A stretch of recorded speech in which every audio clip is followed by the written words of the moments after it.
情绪是人类生活的核心组成部分，它可以是正向的，比如快乐和兴奋，也可能是负面的，比如愤怒、悲伤和焦虑。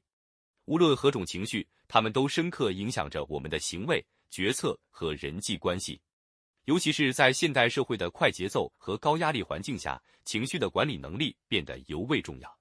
情绪管理并不等于抑制情绪，而是学会理解、控制和引导情绪，以更积极的方式应对生活中的各种挑战。本文围绕情绪管理的5个核心技巧展开探讨，包括情绪辨识、深呼吸练习、情绪重建、自我表达和情绪宣泄。这些技巧能够帮助个人从不同角度管理情绪，从而在面对生活中的压力与变化时，保持内心的平衡与稳定。1、情绪辨识，认识和接纳自己的情绪。情绪辨识是情绪管理的第一步。只有当我们能够准确识别自己的情绪，才能进一步采取有效的管理措施。许多人在感受到情绪时，往往无法准确描述自己的状态，比如只是模糊地说我很难受，却无法分清是因为压力、愤怒还是失落。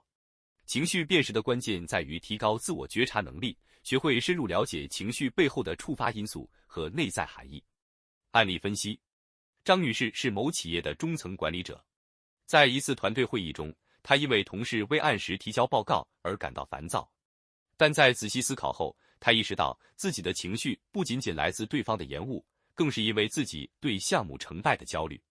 通过正确命名这种情绪为焦虑，她得以更清晰地应对问题，而不是被情绪左右行动。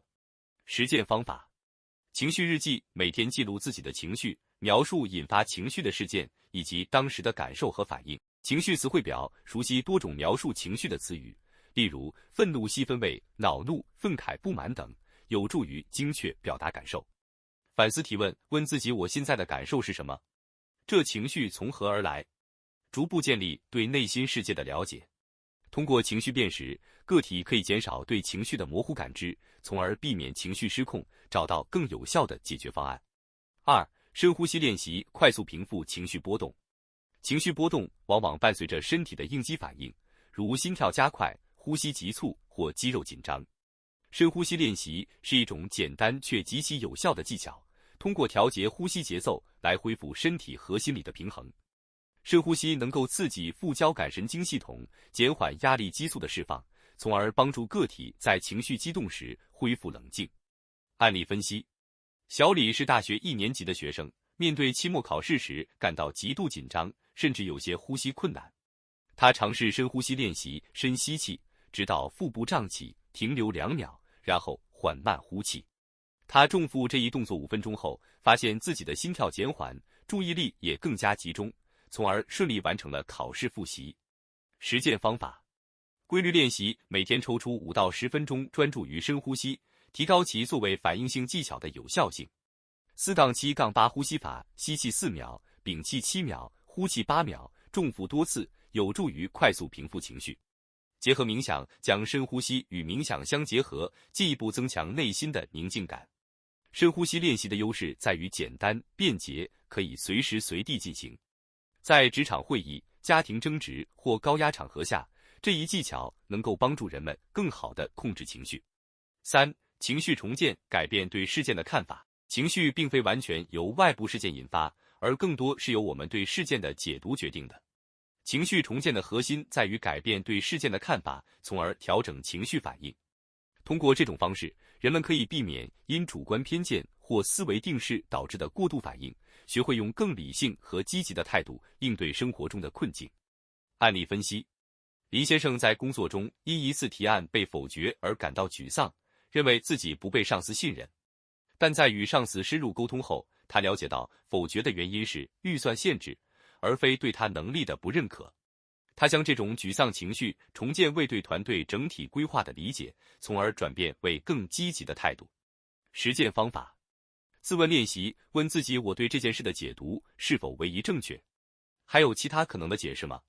正向思维，尝试将每个负面事件转化为成长机会，例如这次失败让我学到了什么？假设视角，站在他人立场看待问题，避免情绪化解读。情绪重建是一种深层次的思维转变，能够帮助人们从悲观中找到希望，从而在面对挑战时更具韧性。4、自我表达，坦诚释放情绪，避免内心积压。有效的情绪管理并不等于压抑情绪，而是学会以适当的方式表达感受。自我表达技巧的关键在于避免攻击性表达，同时清晰地传达自己的情绪和需求。坦诚的情绪表达不仅能减轻心理负担，还能改善人际关系，增进沟通质量。案例分析：陈女士在家庭生活中感到自己的努力常常被忽视，但她并没有选择冷战或情绪爆发，而是用一种平和的方式对伴侣说：“我最近感到有些失落，因为我觉得我的付出没有被注意到。”这种自我表达既释放了情绪，也避免了冲突。实践方法：使用我开头描述自己的感受，例如我感到不被理解，而非你总是忽略我。避免指责，表达情绪时集中于自己的感受，而非对他人的评价。创造沟通机会，选择一个双方心情平静的时刻进行对话，有助于达成更好的理解。自我表达是一种尊重自己与他人的方式，它不仅能缓解情绪，还能让沟通变得更有建设性。5、情绪宣泄，通过健康方式释放压力。当情绪达到一定的临界点时，选择一种健康的方式宣泄情绪尤为重要。情绪宣泄能够帮助人们释放内心积压的负面情绪，恢复心理平衡，同时避免将情绪转嫁到他人身上。案例分析：赵先生在工作中因连日加班感到极度疲惫和愤怒，他选择用跑步的方式释放压力，每天用30分钟时间在公园中慢跑。在运动中，他的紧张感逐渐缓解，内心的愤怒也得到了释放。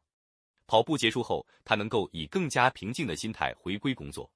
实践方法：体育运动、跑步、瑜伽、健身等活动既能释放情绪，也能增强身体健康。艺术创作，通过写作、绘画或音乐表达情绪，找到内心的出口。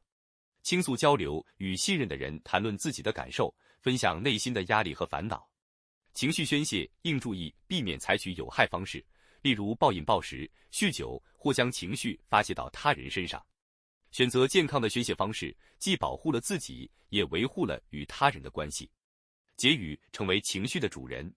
情绪管理是一项需要长期学习和实践的能力。通过情绪辨识、深呼吸练习、情绪重建、自我表达和情绪宣泄，人们能够更好地面对生活中的压力和挑战。每一种技巧都提供了不同的切入点，帮助人们从认识情绪到处理情绪，建立起完整的情绪管理体系。